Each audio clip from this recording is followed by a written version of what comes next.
Bonjour, merci de m'avoir invité.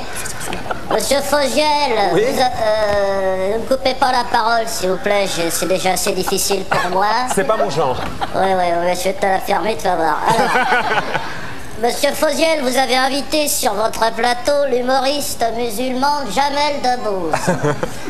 Bravo, de mieux en mieux. Le service public. À l'heure où le terrorisme, monsieur international, menace nos femmes et nos enfants, vous trouvez judicieux d'offrir la parole à ce moudjahidine du rire? Il y a un antisémitisme couscous.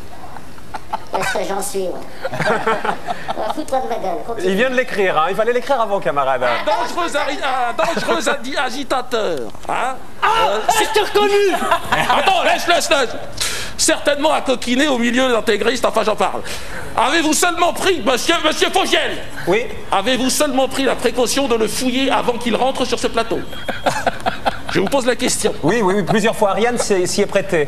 Oh non, pas la peine de me répondre, je vous vois d'ici l'embrasser, se renifler le cul, on connaît.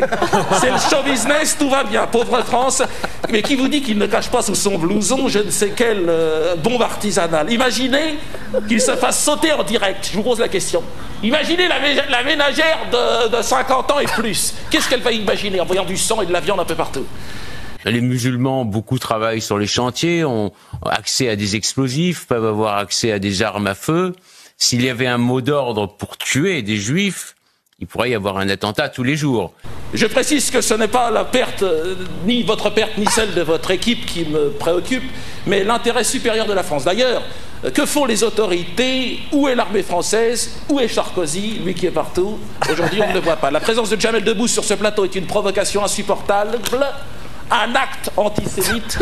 Il y a un antisémitisme couscous. Auquel il vous faudra répondre, monsieur Fogiel. Auquel il vous faudra répondre. Je ne dis pas ça pour.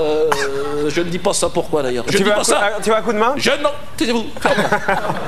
Je me suis récemment, vous l'avez vu, je ne dis pas ça parce que je me suis récemment reconverti au fondamentalisme sionisme, enfin bon, pour des raisons qui me sont purement professionnelles, enfin spirituelles. Je trouve. Ça, c'est des images qu'on croyait plus jamais revoir. Hein. Ces scènes de 2023 qui semblent surgir de nos manuels scolaires sur les années 30. On n'a pas connu les années 30, mais ça rappelle la chasse aux juifs, il faut le dire, quoi. Des tags antisémites sur les murs de leur ville, des étoiles de David, comme une évocation glaçante du passé. On a notamment eu la confirmation de sources proches de l'enquête que l'homme qui est aujourd'hui suspecté d'être le commanditaire de cet acte, d'être à l'origine de cette affaire, eh bien, c'est un homme d'affaires moldave, âgé d'une cinquantaine d'années, prénommé Anatoly Pridzenko. Au sujet de l'opération en elle-même, de ces tags, l'homme dit la chose suivante. L'action à Paris a été menée par l'organisation de la communauté juive européenne Bouclier de David. Il affirme qu'elle n'avait pas pour but d'offenser ou de blesser négativement les sentiments de qui que ce soit. Cette action était pacifique. Dans le contexte des attentats et de l'antisémitisme en Europe, l'action avait pour seul but d'inspirer et de soutenir les juifs d'Europe, de leur rappeler l'histoire du peuple juif. Nous ne pouvions pas penser que le symbole du bouclier de David, fabriqué avec respect et aux couleurs de l'État, puisse être interprété différemment du soutien à la communauté juive. J'encourage les jeunes gens qui nous regardent aujourd'hui dans les cités pour vous dire, convertissez-vous comme moi et essayez de vous ressaisir. Rejoignez l'axe du bien, l'axe américano-sioniste. Ça me paraît important, hein, qui vous offrira beaucoup de débouchés, beaucoup de bonheur et surtout le seul axe qui vous offrira la possibilité de vivre encore un peu. Hein. Quand la semaine dernière, il y a eu un boycott TPMP, vous croyez que c'est pas un acte antisémite, ça? Bah, bien sûr. Non, vous croyez quoi? Moi, je vous le dis, moi. Oui. Je vous le dis, c'est un acte antisémite.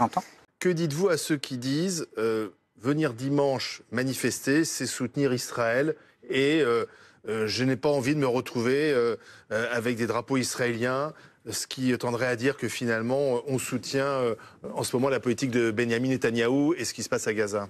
Eh bien, je réponds, ne pas venir, c'est soutenir le Hamas. Choisissez. Ne pas venir, c'est soutenir le Hamas. Ah, ne pas venir, c'est soutenir le Hamas. Ne pas venir, c'est soutenir les antisémites.